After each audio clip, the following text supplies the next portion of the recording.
시험관에서 임신까지의 과정이 쉽지 않았기에 기쁘지만 조심스러운 마음이 공존해 있었던 것 같다.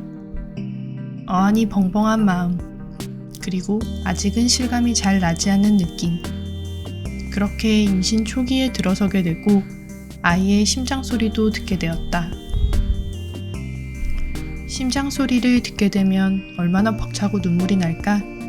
라는 나의 예상처럼 벅찬 감정과 안도의 감정이 들었고, 초음파에서 들려오는 쿵쿵 뛰는 심장 소리가 계속해서 힘차게 뛰기를 기도하는 마음이 가득했던 것 같다.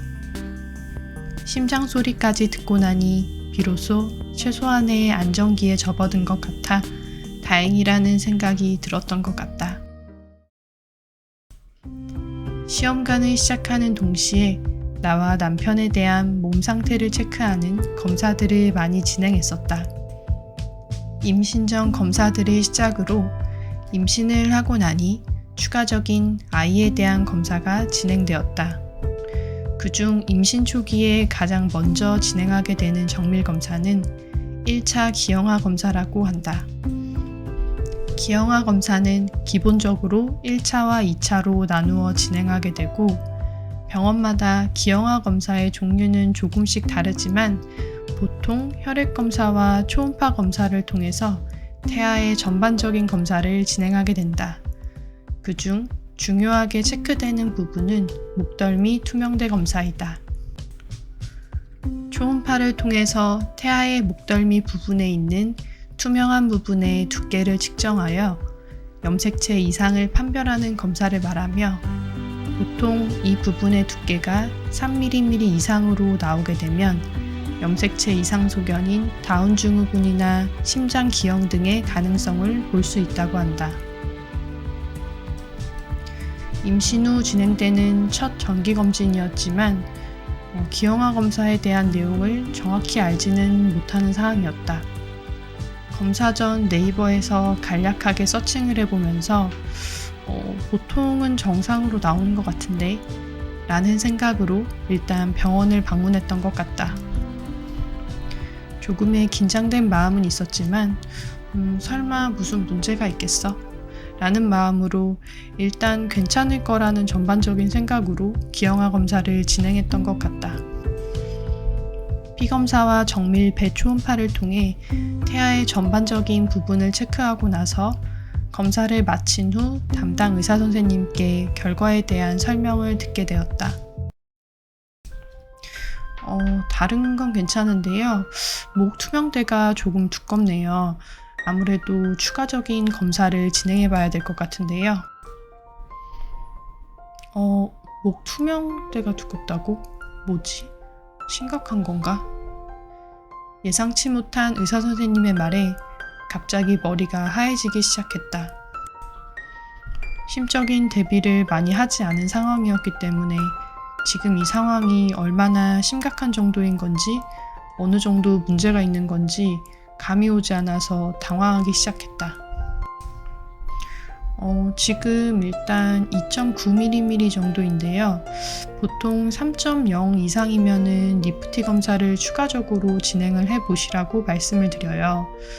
거기에 산모 나이도 또 적은 나이가 아니라 아무래도 추가적인 검사를 진행하시는 게 나을 것 같네요. 의사 선생님께서 니프티 검사는 임산부의 선택사항이라고 설명을 했지만 목 투명대가 평균보다 두껍게 나온 사실을 안 이상 추가 검진을 진행하지 않고 2차 기형아 검사를 할 시간까지 마냥 기다리기에는 심적으로 쉽지 않은 부분이었다. 간단한 설명으로 들은 니프티 검사는 체열을 통해 진행되는 검사로 비교적 안전한 검사라는 설명을 들었고, 대신 확진 검사가 아닌 선별 검사이기 때문에 만약에 니프티 검사 결과가 고위험군이 나온다면 또 한 번 추가적으로 확진 검사에 대한 부분을 진행해야 한다는 설명도 들었다. 고민 끝에 일단 추가적으로 니프티 검사를 진행하기로 결정했다. 니프티 검사를 진행한 후에 결과를 듣기 전까지 또다시 기다림이 시작되었다. 혹시나 하는 상황을 대비하며 이후 검사 부분에 대해서 남편과 대화를 나눴던 것 같다. 기다리는 동안 건강하게만 태어나 주기를 바라고 또 바랬던 것 같다. 2주간의 기다림 끝에 정말 감사하게도 저 위험군이라는 결과 문자를 받았고 그제서야 안도할 수 있었고 이어 눈물이 나왔다. 예전에 한 프로그램에서 한가인님이 아이에 대한 이야기를 하는 영상을 본 적이 있다. 유산을 경험하고 시험관으로 어렵게 아이를 가졌다 말하며 힘들게 아이를 임신하다 보니 10개월 동안 집 밖으로 거의 나가지 않으셨다고 한다.